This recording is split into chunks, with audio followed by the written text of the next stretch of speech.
ये कि हमें दबाव दिया जा रहा है। दबाव नहीं, अगर सीसीटीवी कैमरा वहाँ पे लगा रहेगा तो उससे फ़ायदा हमको, आपको, सबको होना है। जैसे भीड़, श्रद्धालुओं की भीड़ वहाँ जमा हो जाती है, कुछ ना कुछ अप्रिय घटना घटित होती है। जैसे सरकार की तरफ से जो गाइडलाइंस, उसमें डीजे पर पूर्ण पाबंदी है। तो आप लोगों से और जितने डीजे संचालक हैं उनसे मैं अनुरोध करूँगा कि डीजे का प्रयोग बिल्कुल भी ना करें। कि जो नवयुवक हैं वही लोग जाते हैं, तो उन्हें ये चीज़ एकदम सुनिश्चित करवाइए, समझाइए कि वहाँ पर घाटों पे जाकर इस तरह का किसी तरह कार्य नहीं करें, ताकि वहाँ पर कोई भी अप्रिय घटना घटित हो जाए। क्योंकि हम लोग पिछले समय में मुख्य एजेंडा है आगामी सरस्वती पूजा और सवेरात एक पर्व आ रहा है, उसके लिए हम लोगों ने ये बैठक बुलाई हुई है। आप लोगों से यही निवेदन है और साथ में आप लोग हमारे सहयोगी भी हैं। आगामी जो सरस्वती पूजा 3 तारीख को मूर्ति का स्थापना होना है। हमारे थाना क्षेत्र में कई जगह पंडाल का निर्माण हो रहा है। उसमें से कुछ लोगों ने अभी तक लाइसेंस के लिए अप्लाई किया हुआ है। अनुमंडल पदाधिकारी महोदय द्वारा लाइसेंस निर्गत किया जाएगा। बाकी अन्य जो लोग भी बचे हुए हैं उनको बोलिए कि बिना लाइसेंस लिए हुए वो लोग अपना मूर्ति प्रतिमा का स्थापना नहीं करें, या कोई भी अगर छोटा से छोटा या कोई भी प्रोग्राम कर रहे हैं तो उसके लिए आप लोग लाइसेंस लीजिए। सबसे दूसरी बात ये है कि जहाँ पे आप लोग पूजा पंडाल का स्थापना कर रहे हैं उसमें जो सरकार की तरफ से, हमारे वरीय पदाधिकारी की तरफ जो गाइडलाइंस है उसको मैं आप लोग कुछ बिंदुवार बता देना चाहता हूँ। कि सबसे पहली बात तो वहाँ पे सीसीटीवी कैमरे का होना एकदम अनिवार्य है। चूँकि ये पब्लिक क्या होती है, इस चीज़ को समझ रही है कि हमें दबाव दिया जा रहा है। दबाव नहीं, अगर सीसीटीवी कैमरा वहाँ पे लगा रहेगा तो उससे फ़ायदा हमको, आपको, सबको होना है। जैसे भीड़, श्रद्धालुओं की भीड़ वहाँ जमा हो जाती है, कुछ ना कुछ अप्रिय घटना घटित होती है। अगर सीसीटीवी कैमरा रहेगा और वहाँ पे एक बड़ा सा होर्डिंग में आप लिख के लगा दीजिएगा कि आप सीसीटीवी कैमरे की निगरानी में, इससे जो असामाजिक तत्व हैं उनको ये चीज़ सूचना मिलेगी कि यहाँ पे कैमरा लगा हुआ है, तो वो गलत कार्यों से बचेंगे। गलत कार्यों से बचेंगे तो हमारे आपके बीच जो अप्रिय घटना घटित होती है वो नहीं होगी।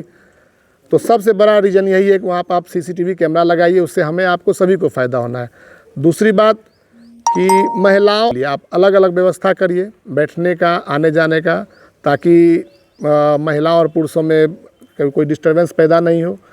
और जहाँ पूजा पंडाल लगा रहे हैं पास में आप बालू समझ रहे हैं ना, बालू का व्यवस्था रखिए, ताकि अगर कहीं किसी तरह की आगजनी की या कोई अप्रिय घटना घटित हो गई तो अविलंब हम लोग उस पर कंट्रोल कर सकें।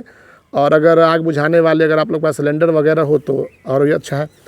और दूसरी बात कि हमें कुछ चीज़ों से एकदम बचना है। जैसे सरकार की तरफ से जो गाइडलाइंस, उसमें डीजे पर पूर्ण पाबंदी है।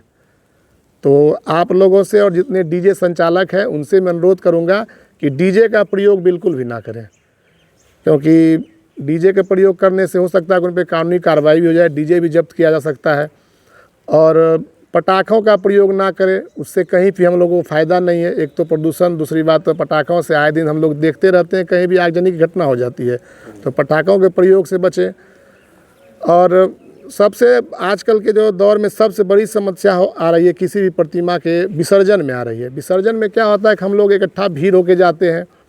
अब रूट एरिया एक ही होता है जिसमें कई मूर्ति वाले उधर से ही जाते हैं, तो उस चीज़ में क्या परेशानी आती है। आप लोगों ने हमेशा देखा होगा कि एक प्रतिमा वाले दूसरे प्रतिमा वाले, मैं पहले जाऊंगा, मैं पहले जाऊंगा, इस चीज़ को लेके हम लोग आपस में तनाव की स्थिति उत्पन्न हो जाती है।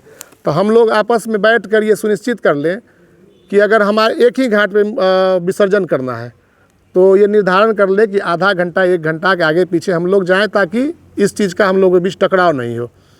और हम और आपस में बैठ के सभी बच्चों को जो विसर्जन में जा रहे हैं, विसर्जन में तो मैक्सिमम हम लोग देखते हैं कि जो नवयुवक हैं वही लोग जाते हैं, तो उन्हें ये चीज़ एकदम सुनिश्चित करवाइए, समझाइए कि वहाँ पर घाटों पे जाके इस तरह का किसी तरह कार्य नहीं करें, ताकि वहाँ पर कोई भी अप्रिय घटना घटित हो जाए। क्योंकि हम लोग पिछले समय में भी देखते आ रहे हैं कि ऐसे कई बार हुआ, एक मूर्ति विसर्जन में या अन्य छठ पूजा में घाट पे या फिर नदी में जब प्रतिमा का विसर्जन करने लोग जाते हैं तो कहीं ना कहीं कोई ना कोई घटना घटित हो जाती है। तो पर्व त्यौहार हम लोगों की खुशी देने के लिए है कि कोई भी पर्व त्यौहार हम इसलिए मनाते हैं कि हम लोग खुश हो सकें, उसको हम लोग सेलिब्रेट कर सकें। तो ऐसा कोई भी घटना नहीं हो जाए कि किसी के घर में मायूसी पैदा हो। इस चीज़ को हम लोग समझाना है। बाकी प्रशासन आप लोगों के लिए है, हमेशा है। जहाँ भी किसी भी तरह कोई समस्या हो, हमारे हर एक पंडाल पर हमारे एक एक पुलिस पदाधिकारी, और जैसे कि मेरा मानना है कि हमारे मुरार थाना क्षेत्र में करीब 8 से 10 पंडाल की स्थापना हो रही है, तो हमारे पास जितने प्रतिनियुक्त पदाधिकारी हैं वो वहाँ पे रहेंगे। हमें जिला से भी कुछ फोर्स और पदाधिकारी मिलने की संभावना है, हम लोग वहाँ भी उनको प्रतिनियुक्त करेंगे। साथ में मैं खुद और अंचलाधिकारी महोदय भी रहेंगे, पूरे क्षेत्र में हम लोग भ्रमणशील रहेंगे।